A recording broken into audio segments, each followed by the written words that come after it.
I've been cooking on the Roccbox pizza oven for about 2.5 years, and it's safe to say I've made hundreds, nay, thousands of pizzas in this little oven.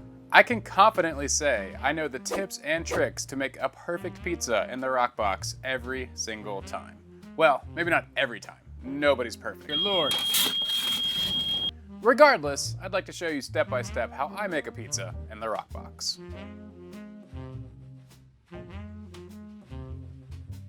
Okay, it's pizza night. That means I'm gonna fire up my Roccbox about 45 minutes before I plan on launching my first pizza.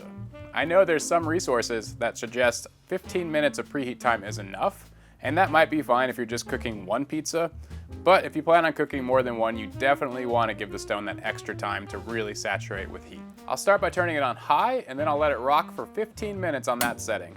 Then I'm gonna go ahead and turn it all the way down to low.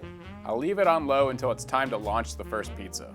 The first thing I do after I fire up the oven is give it a little scrape with a grill brush. This is gonna make sure that all of the debris left over from your last cook gets burned off before you launch your first pizza. I'm pretty confident that the sweet spot is between 700 and 800 degrees Fahrenheit for a dough that's between 60 and 65% hydration.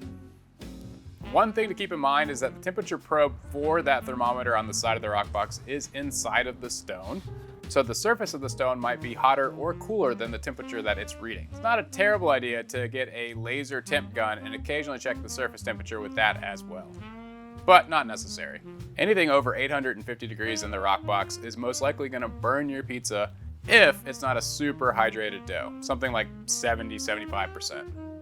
And more often than not, if you check the surface of the stone with a laser gun, it's going to say it's closer to 1,000 degrees when the Roccbox internal thermometer is saying it's 850. So again, sweet spot, between 700–750 degrees Fahrenheit according to the included thermometer on the side of the Roccbox.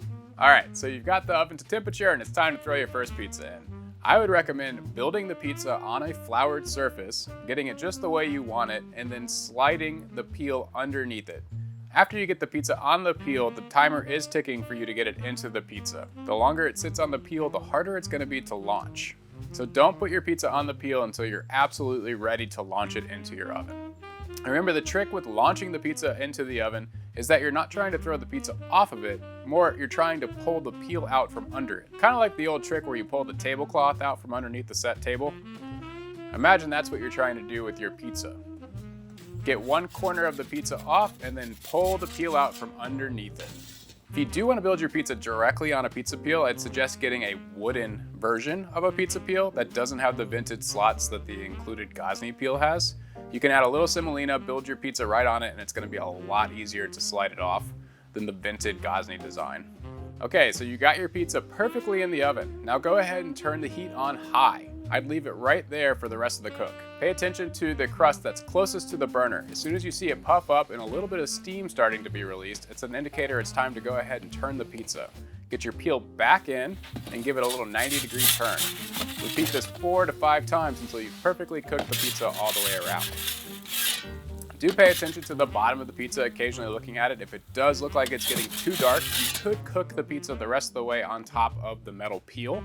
This will keep the crust from getting any more burnt and slow the cooking process.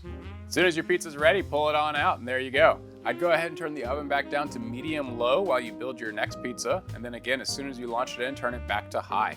And that's really it. All the tips and tricks you should need to make a perfect pizza in the Roccbox pizza oven every single time.